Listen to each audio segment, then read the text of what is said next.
As you seek to learn and improve at chess, you will discover that there is a rather wide variety of resources out there which can help you to learn and improve. There are books, there are wise mentors who have more knowledge, wisdom, and experience on how to play chess than you do. There are chess YouTubers who invite you to come and drink out of the fountain of wisdom and will only give you good advice which never can cause any negative consequences in your games ever. If you happen to find such a YouTuber, of course, let me know. But there is one tried and true method which extends far beyond the game of chess and into many other domains and pursuits in life, and that is the experience of pain.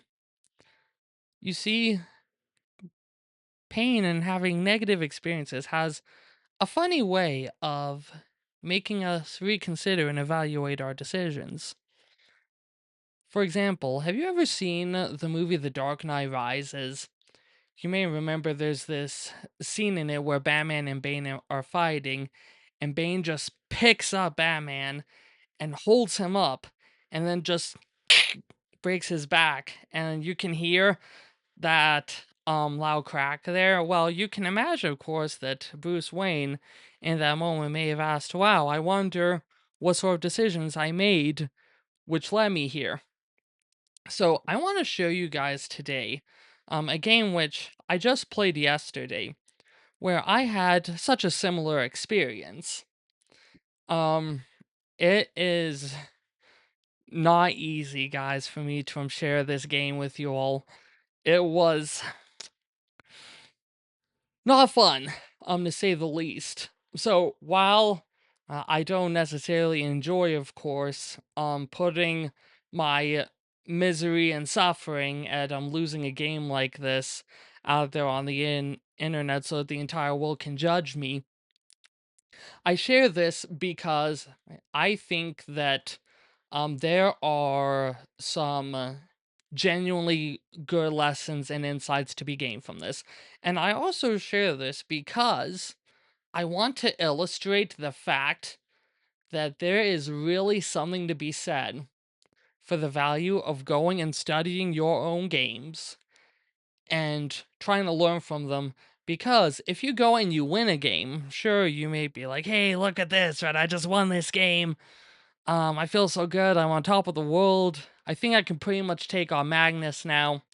But when that happens, right? If you are somehow in a world where you just keep winning and winning and winning, the games you win don't actually teach you anything, right? You don't gain any real knowledge or insight out of the games that you win. It is only the ones where you have the snot being out of you and you leave wondering if you ever want to even look at a chessboard again. Those are the ones where the real learning occurs.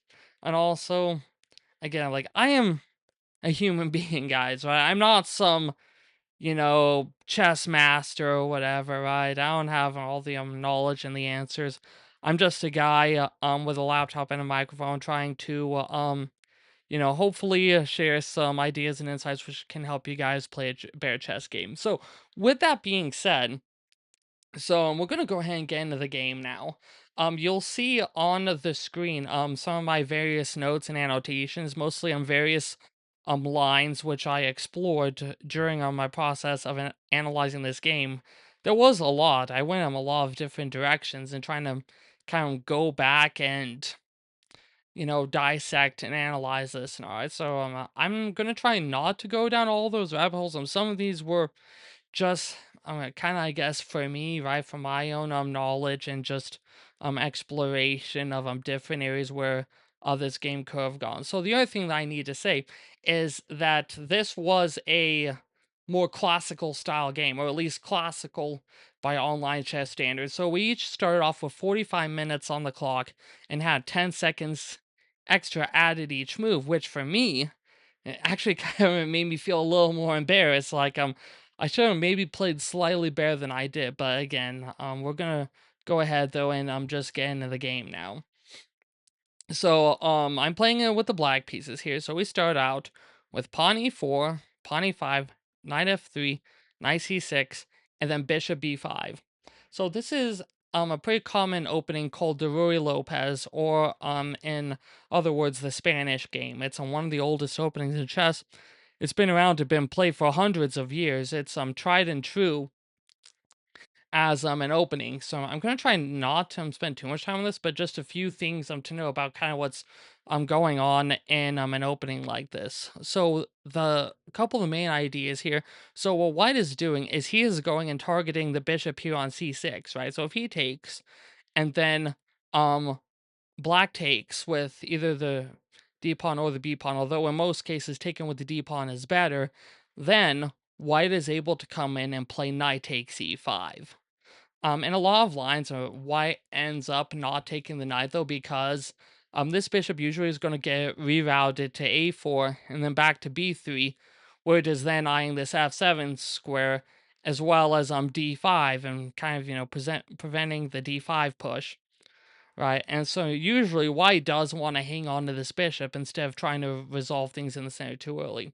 So my go-to move I'll oftentimes play here is usually knight f6. And I'm going to show you guys on one interesting line real quickly called the Berlin Wall. This was made famous many years ago by Vladimir Kramnik, a former world champion. That's a whole story in and of itself. But anyway, so this alternate line goes knight f6, and then castles, and then knight takes e4, and then pawn goes to d4, and then the knight goes to d6, and then takes the bishop.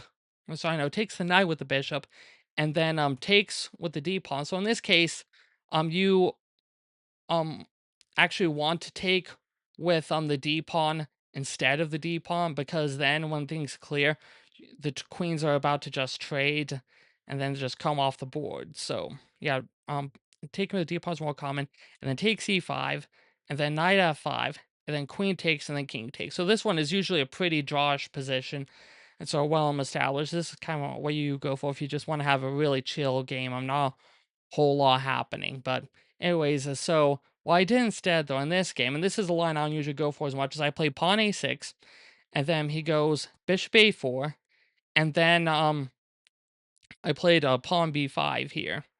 I looked in my notes at I could have maybe have done knight f6 instead. This is still an option. I mean, a lot of them goes in similar directions as if you had just played that on the previous move. So he goes bishop b3, and then I am going knight f6 anyway. So the difference here, if I am playing knight f6 now, is that the bishop is no longer eyeing this knight, right? So we're not going to have quite those same kinds of complications and all. So this is all pretty straightforward chess so far. So he plays castles. I go bishop e7. Again, not a whole lot to know, right? He goes rook e1. So, with rook e1 here, the kind of idea that White is going for is that eventually the center is going to clear out, right? So, like, you're going to have pawn c3, and then pawn d4, or you maybe even have, like, pawn d5 in some lines, and then, like, pawn takes, and then knight takes, right? And so, a bunch of pieces are about to start disappearing from the board, and this rook on e1 off occupies essentially a pretty powerful position here in the long term, right? So I just castled as well. And then, so he plays pawn c3 here. And then so I think that this was my first mistake of the game. So what I should have, oh wait, sorry. So before I'm getting to that, so the move that I played here was rook e8, which I think is my first real mistake of the game.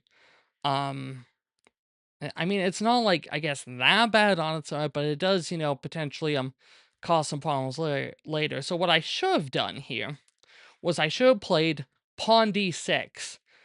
Guys, if I could go back and change one thing in this game, it would have been just playing pawn d6 right here.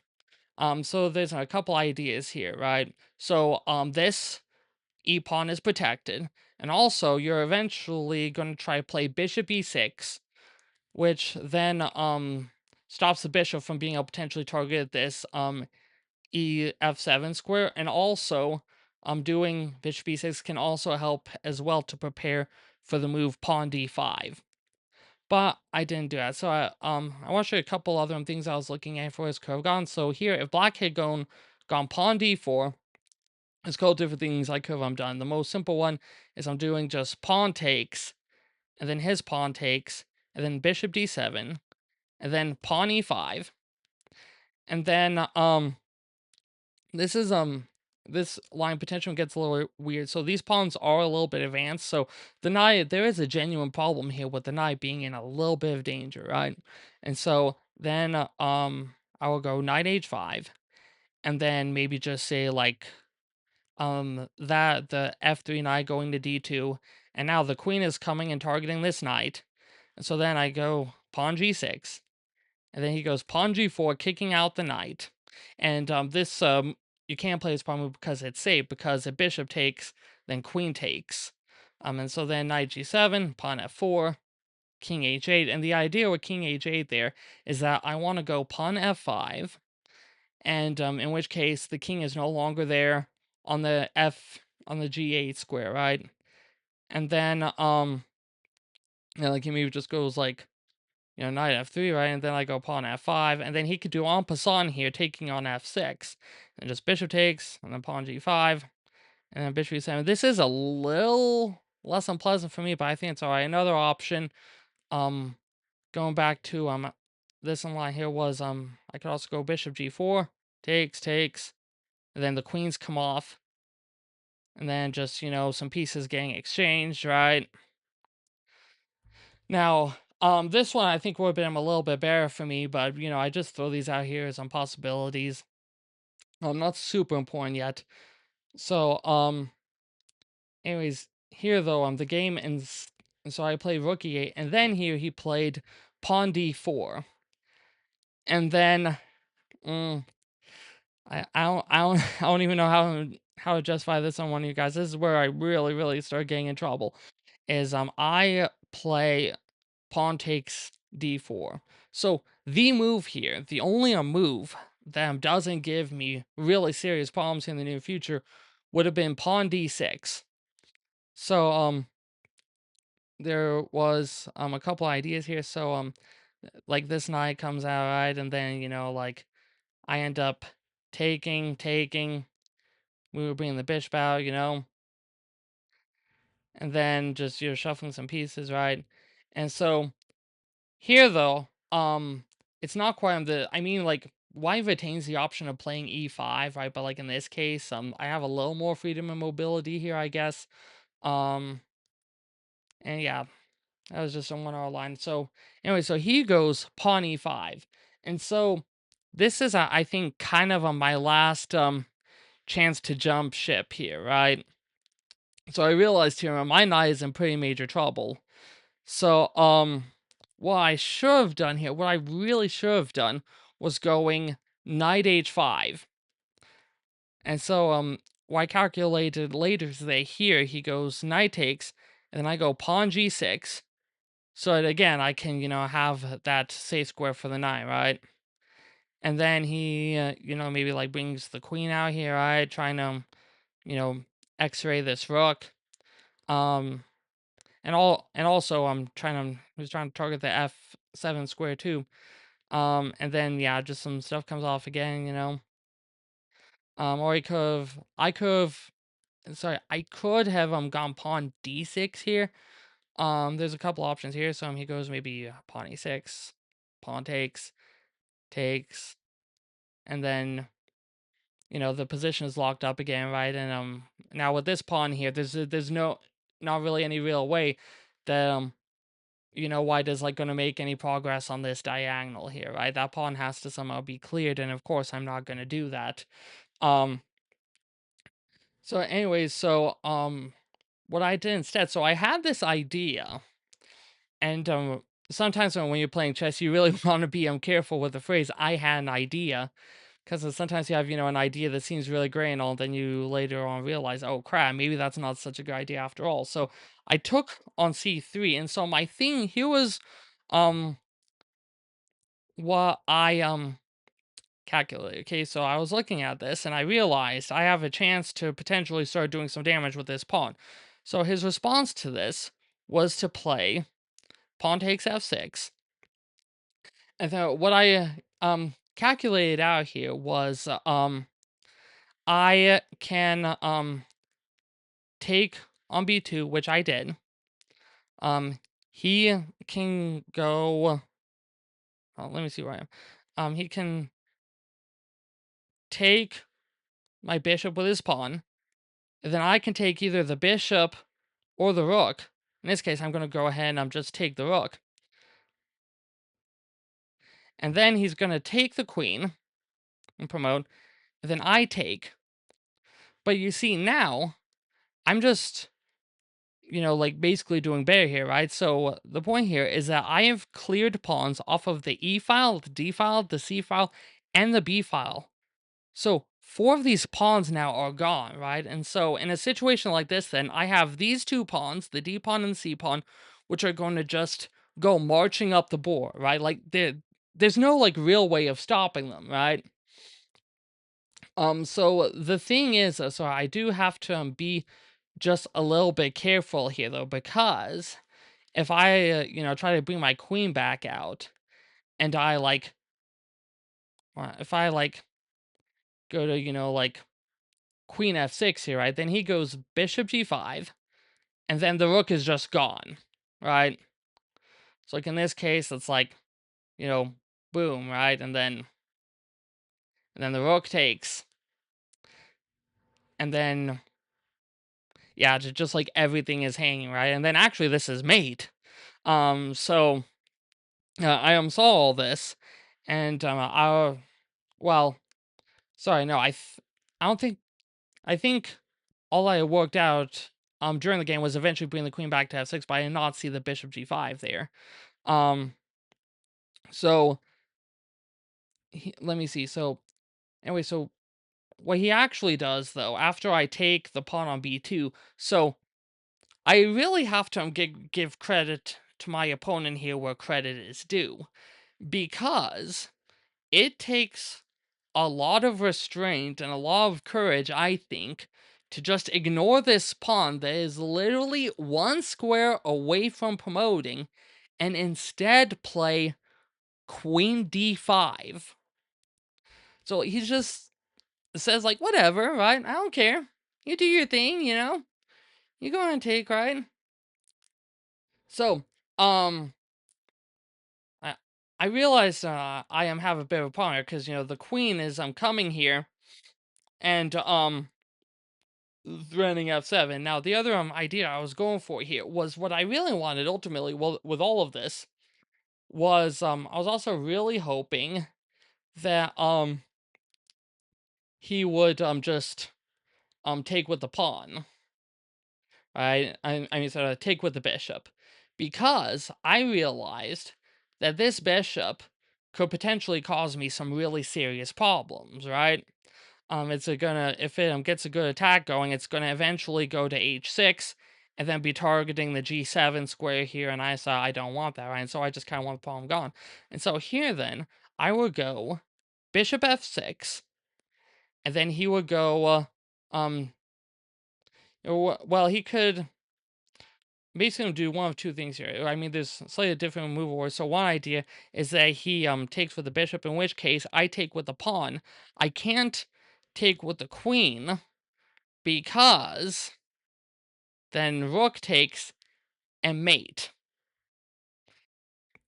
So in this case, I have to take with this pawn instead, right? And then rook takes, and then queen takes. And so here the position is essentially back to equal again, right? And then I'm gonna, maybe get like pawn d6 in here, and then like get this bishop out and all, right? And so I looked at this, I thought, okay, like that this is a pretty decent spot, I think, for me to be in here, right? So I was looking at it and like considering all these ideas and all, but somehow what I failed to consider was some of the directions in which the game would actually go. Um Now the other thing, so I don't want to play a d6 here, because that just hangs the knight. And then, like I take his knight, right? But then he takes my rook again. So like, I mean, like I felt like that, wouldn't have really been that good for me. Although that the thing is, like that would have maybe still been the best though. Although the other thing though, so here, if I do it though, if I go, I'm sorry, if I go d6 here, then there's like ideas like going queen f7 right, and then like king h8, and then I've got some different problems going on there, right? So as I can find my place back in the game again. Yeah. So um, so yeah. So I took on g6. Sorry guys, I've just really got a lot of notes going on right here, And so he then plays queen f7. So my thinking here is I thought that I was actually still doing pretty well, right? So what I worked out here is he would do this, right? And then I will go king h8, and then he doesn't have queen g8 because then rook just takes, and then maybe, like bishop takes, right? And then king takes again, and then I'm just up. So I kind of thought this maybe fizzle out a little bit. He then played bishop a6, bishop h6. Again, I thought that I was potentially still doing okay here, right? Because then I have rook g8, and so what I'm trying to do basically is just to buy myself enough time, kind of weather the storm of this attack, right? Long enough to be able to like take this rook on a1 because the rook is gone, right? Like there's no saving it. Or he can go like knight d2, in which case I still take, and then rook just takes, and yeah, I felt there that I was doing pretty well, and I'm that kind of position. But what I missed, guys, what I missed again here, like I thought I was potentially safe, right? I was like, okay, I think I've got everything covered. Right? The bishop is covered. I'm able to successfully avoid getting mated on e8. Um, and the thinking like it feels rough, right? But I'm thinking like I can kind of weather the storm, right? I can navigate this and find a way through.